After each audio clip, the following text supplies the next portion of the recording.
இங்கே பாருங்கள், பெரிய தாமரை, பிங்க் அண்ட் ஒயிட்.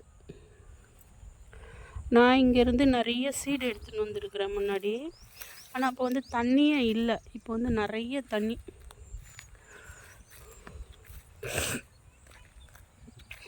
பயங்கரமான தண்ணி. சீடுன்னு பார்த்தீங்கன்னா இதுதான் சீடு. சும்மா காலை வச்சா இழுத்துன்னு போயிடுங்க. இதுதான் வந்து சீடு.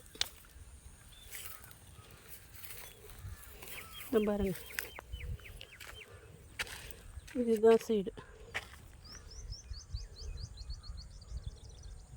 செம்ம பெரிய பெரிய பூவெலாம் இருக்குது பாருங்கள். யாரோ வந்து பறிச்சுமா காணும்.